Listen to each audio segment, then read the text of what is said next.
Hello friends, welcome to my channel Raza homeopathy. दोस्तों, ये एक 35 साल के मेल पेशेंट का केस है। इनको राइट किडनी में उनको अचानक दर्द हुआ था, जिसे रेनल कैल्कुलाई कहते हैं। और जो रेनल कैल्कुलाई किडनी में जो दर्द होता है पथरी की वजह से, किडनी स्टोन में उनको बहुत सीवियर दर्द हो रहा था। तो रात में 12 बजे उनके दोस्त आए थे मेरे पास, के कहने लगे कि मेरे दोस्त को राइट साइड किडनी में बहुत तेज़ दर्द हो रहा है, आप दवा दे दिए। आपने मेरी वाइफ को भी बहुत अच्छी दवा दी थी, उनको भी स्टोन सही हो गया था, तो मेरे दोस्त को भी हुआ है।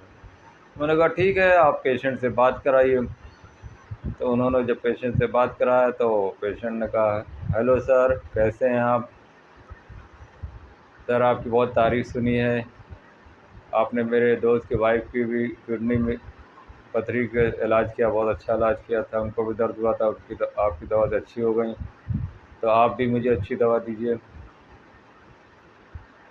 और मुझे दर्द बहुत तेज़ हो रहा है, मैं अपने दोस्त के आया हूँ, बहुत दूर से आया हूँ अपने दोस्त के यहाँ। दर्द इतना तेज़ हो रहा है कि मुझे न कहीं हिल पा रहा हूँ, न जा पा रहा हूँ। मैं कैसे जाऊँगा, मैं कैसे चलूँ? मुझे चलने में परेशानी हो रही है, हिला नहीं जा रहा है, इतना दर्द हो रहा है। और यूरिन जो है मेरा, वो भी का फ़्लो बहुत स्लो हो गया है, यूरिन भी नहीं हो रहा है। हालांकि मैं इसके लिए बहुत ज़्यादा पानी पी रहा हूँ। जब से दर्द हुआ है मैंने पानी की क्वांटिटी बढ़ा दी है। वो घबराया हुआ था और सारी बात अपनी ही किए जा रहा था, बताया जा रहा था।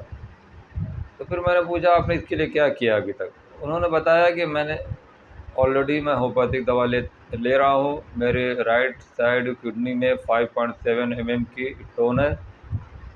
मैं इसके लिए लाइकोपोडियम 200 और बर्बेरिस वल्गरिस क्यू ये लगातार 3 महीने से दवा खा रहा हूँ, लेकिन ये दवा से मुझे कोई ख़ास फ़ायदा नहीं हो रहा। दर्द देखिए फिर हो गया।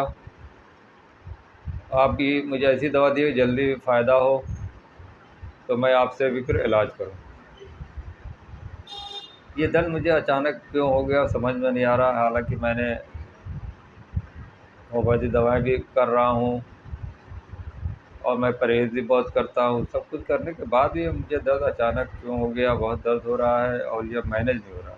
अब तक तो ये मैनेज हो जाता था, लेकिन अब ये मैनेज नहीं हो रहा है। अब ये मेरा काम रुक गया है। मैं अपने दोस्त के आया हूँ, मैं कैसे, दर्द हो रहा है, मैं वापस जाऊँ? इसकी वजह से मुझे बड़ी परेशानी हो रही है। आप कोई अच्छी दवा दीजिए जिससे मुझे जल्दी फ़ायदा हो। तो मैंने इन इनकी बातों को सुन कर के यहाँ कुछ रूब्रिक बनाए। तो पहला पेशेंट ने क्या कहा था कि हेलो सर, कैसे हैं आप? इस तरह के जो पेशेंट होते हैं ये कम्युनिकेटिव होते हैं। कम्युनिकेटिव मतलब हाथ बढ़ा के शेक हैंड करना, मिलना, बात करना, कैसे हैं आप कैसे हैं आप? सुना है बहुत अच्छी दवा देते हैं, तो ये फ्लैटरिंग, या फ्लैटरिंग दूसरा रूब्रिक लिया। मेरे दोस्त को आपने दवा दी थी और मैं दोस्त के आया हूँ। ये दोस्त की बात बहुत करता है, मतलब इसके फ्रेंड सर्किल बहुत हैं, तो friendship circle, love for friendship बहुत ज़्यादा है। इस तरह के जो पेशेंट होते हैं। उसके बाद इन्होंने कहा कि मुझे बहुत तेज़ दर्द हो रहा है, मैंने बहुत सारी अपनी दवाएं भी खा रहा हूँ। एलोपैथिक मैंने पेन किलर भी ले लिया, आराम नहीं आया। होम्योपैथिक भी मैं खा रहा हूँ। पूरा डिटेल बताया कि मैं लाइकोपोडियम ले रहा हूँ, बर्बरी ये दवा ले रहा हूँ, लेकिन फिर भी ये दर्द क्यों हो रहा है मुझे समझ में नहीं आ रहा। मैं पूरा परहेज़ भी कर रहा हूँ। तो एंजाइटी डार्क लिया मैंने, और ये हेल्पलेस हो गए। ये अपने अभी तक खुद मैनेज कर रहे थे, ये दवाएं खा रहे थे, परहेज कर रहे थे, लेकिन अब ये हेल्पलेस हो गए। अब ये दर्द इनको कंट्रोल में नहीं हो रहा। डेल्यूजन सीज्ड एज इफ, लगता है कि जब वो काम रुक गया है, अब गाड़ी आगे नहीं बढ़ रही है, मतलब ये कि उनकी तकलीफ में आराम नहीं मिल रहा है, अब वो कंट्रोल में नहीं है। तो रुक गया है। वो कैसे जाएंगे कहीं? अपने दोस्त के यहाँ वो जाएंगे कैसे? कहीं आने जाने में दिक्कत हो रही है, बाथरूम जाने में दिक्कत हो रही है, पेशाब भी नहीं खुल हो रहा। तो जो बीमारी थी वो रुक गई है, जो क्योर होना था वो हो नहीं रहा, अब तकलीफ़ हो रही है। तो delusion seized as if, anxiety hypochondriasis, बहुत घबराए हुए हैं, anxiety hypochondriasis. Dark anxiety feature about anguish pain with, ये रूब्रिक लिया मैंने। टॉक्स ऑफ बिजनेस, जल्दी ऐसी दवा दी जिससे फ़ायदा हो। टॉक्स ऑफ बिजनेस, मैं 2-3 महीने से दवा खा रहा हूँ, कोई फ़ायदा नहीं हो रहा है। Talks of business. और डेलूजन सीज, अभी अब ये तकलीफ रुक गई है। ये यहाँ पे ये बहुत प्रोमिनेंट सिम्टम था। ये मेन सिम्टम मैंने डेलूजन सीज एज इफ ये मैंने लिया था। हेल्पलेस हो गए हैं, एंजाइटी डार्क। तो इन सब बुनियाद पर सारे रूब्रिक को कवर करके मैंने इनको फास्फोरस 200 दिया। 3 खुराक मैंने दी। मैंने बताया कि आप इसको 10-10 मिनट पे 3 बार लीजिए। अगर आपको 2 खुराक में आराम मिलता है तो तीसरी खुराक की ज़रूरत नहीं है। तो और मुझे बताइए। तो आधे घंटे बाद उनका फ़ोन आया कि आपकी बहुत आराम मिला, आपकी दवा देने से बिल्कुल मेरा दर्द गायब हो गया, यूरिन भी अब खुल के होने लगा। तो ये रूब्रिक का कमाल है, ये मैजिक है होम्योपैथिक का। ये विदिन 5 से 10 मिनट में पेशेंट को आराम मिल जाता है अगर रूब्रिक सही हो। तो यहाँ पर मैंने जो फास्फोरस दिया, तो ये फास्फोरस बहुत ही बड़ी पॉलीक्रस दवा है। ये बहुत ही अच्छी दवा है। इसके रूब्रिक ये है कि इस तरह का जो पेशेंट होता है ये कम्युनिकेटिव होता है। हेलो डॉक्टर साहब, आप कैसे हैं? ये डॉक्टर के पास आएगा, ऐसे बात करेगा जैसे इससे बहुत पुरानी जान पहचान है, और कुछ देर रहने के बाद ऐसा लगेगा कि जैसे कोई बहुत पुराना दोस्त है। इसके फ्रेंड सर्किल बहुत होते हैं। ये इसके फ्रेंड बनाना इसके बहुत कमाल है। ये कहीं भी चला जाए तो ये महफिल की जान होता है। लोगों से हाय हेलो करना, दोस्ती करना। तो ये इनके जो फ्रेंड सर्किल बहुत जल्दी बन जाते हैं। इनके अंदर इंटेलिजेंट होता है, इनके पावर होता है, ये किससे किससे कैसे बात करना है, ये इनके अंदर ये बहुत बड़ी कला होती है, दोस्त बनाना और किस तरह से कंडीशन के अनुसार बात करना। ये क्लिनिक में आएंगे, डॉक्टर से भी बहुत करीब आके बैठेंगे और ये बताएंगे मुझे ये हो रहा है, वो हो रहा है। कम्युनिकेटिव होते हैं। और इसके अलावा अगर इनको दोस्त ना मिलें किसी, तो ये एंजाइटी एलोन वन, अकेले रहने में इनको घबराहट होती है। Anguish alone one, anguish alone one में सिर्फ फास्फोरस है। एंजाइटी एलोन में और भी कई दवाएं हैं। एंग्विश एलोन मतलब ये हुआ कि इसको बहुत ही पीड़ा होती है, मानसिक और शारीरिक। अगर ये अकेला रहे तो इसको अकेला रहना नामुमकिन है, इसलिए कि ये फ्रेंड बहुत बनाता है, लोगों को बीच रहना चाहता है।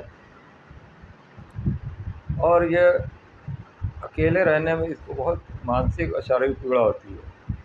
इसको ऐसा लगता है कि delusion as if on distant island, इसको ऐसा लगता है कि मैं कहीं बहुत दूर वीरान सुनसान आइलैंड में हूँ। अगर इसको दोस्त ना मिले, अकेला रहे, तो इसको ऐसा फील होता है। तो इसकी जो वेल्थ है, ये दोस्त बनाना, लोगों से कम्युनिकेशन करना, बातचीत करना, फ्रेंड सर्किल बनाना और कांटेक्ट करना। कांटेक्ट करना मतलब ये है कि जो लोगों के नंबर रहते हैं, फ़ोन नंबर भी रहते हैं, और लोगों से काम भी करता है कि मैं आपका ये काम कर देता हूँ, वो कर देता हूँ, आपके साथ ये है। तो इस तरह के लोग जो होते हैं बहुत ही कोऑपरेटिव होते हैं, careful of children, family and friends के भी ये केयरफुल होते हैं, केयर करते हैं। इनका फ्रेंड सर्किल आसपास मोहल्ले में बहुत ज़्यादा होता है। इनके अगर कोई एड्रेस इनके नाम से पूछा तो हर कोई बता देता है। इनका इतना ज़्यादा, इनके मतलब ये है कि चपरासी से लेकर बड़े ऑफिसर तक सबसे इनकी जान पहचान होती है। ये अफेक्शनेट होते हैं, रिटर्न अफेक्शन। ये अफेक्शन बहुत जल्दी ये रिटर्न भी करते हैं, गिफ्ट किसी को देते हैं। अगर कोई इनके मतलब का है तो इसे इसको दोस्ती भी करेंगे और उसको गिफ्ट भी रिटर्न करेंगे, चाहे वो पियून हो, चाहे वो चपरासी हो। वो ये कहते हैं कि कोई भी किसी के काम आ सकता है, कब किसकी ज़रूरत पड़ जाए। अगर ऑफिसर के पास जाना है तो पियून के ज़रिए से जाना है, तो वो पियून से भी अच्छे से बात करेगा। तो उसकी ये मेंटालिटी होती है। तो इस तरह के पेशेंट को आप बातों से पकड़ सकते हैं, इसके हाव-भाव से पकड़ सकते हैं। तो ये फास्फोरस बहुत ही अच्छी पॉलीक्रेस मेडिसिन है। ये हेमरेज में दी जाती है, ट्यूबरकुलोसिस में दी जाती है, खांसी में दी जाती है जी। बहुत सारे इसके फिज़िकल सिम्पटम हैं, लेकिन इसका जो मेन सिम्पटम है, माइंड के ज़रिए से अगर आप ये सिम्पटम देंगे तो कोई भी बीमारी हो उसको बहुत क्विक रिलीफ है। जैसा कि मैंने किडनी स्टोन में इसकी दवा को दिया तो बहुत ही जल्दी रिलीफ हुआ। तो ये अपने मतलब से दोस्ती करते हैं, अगर इनको किसी की ज़रूरत है तो वो बहुत अच्छे से मिलेंगे। घर के अंदर ये बिल्कुल अपोजिट होते हैं, बाहर में जितना इनका फ्रेंड सर्किल अच्छे से बात करते हैं, घर में उतने ही रूड होते हैं। बाहर में सबको आज़ादी की बात करेंगे, लेकिन घर के अंदर बच्चों को आज़ादी नहीं देते, या अपने सिस्टर हैं उनको जाने नहीं देंगे। लेकिन बाहर में ये बहुत बड़ी बड़ी बातें करेंगे, लोगों को आज़ादी होनी चाहिए, सबको राइट है, ये है वो है। तो इनका डुअल नेचर होता है, हिपोक्रेसी बहुत ज़्यादा होती है, बेनोवलेंस होते हैं। ये बहुत ही इंटेलिजेंट होते हैं, केयरफुल होते हैं, अफेक्शनेट, रिटर्न अफेक्शन। तो ये सब बहुत ज़्यादा प्रोमिनेंट सिम्टम है। इन शॉर्ट मैंने फास्फोरस की थीम बताई। तो इस थीम के ज़रिए से आप कोई भी केस में इस दवा को, इस रूब्रिक को लगा के कोई भी बीमारी हो उसको ठीक कर सकते हैं। तो उम्मीद है आपको ये वीडियो पसंद आया होगा, और इस वीडियो पसंद आया हो तो इसको लाइक ज़रूर करें, शेयर करें, और जिन लोगों ने अब तक चैनल को सब्सक्राइब नहीं किया तो प्लीज़ सब्सक्राइब करें। Okay, thank you, be happy, be healthy.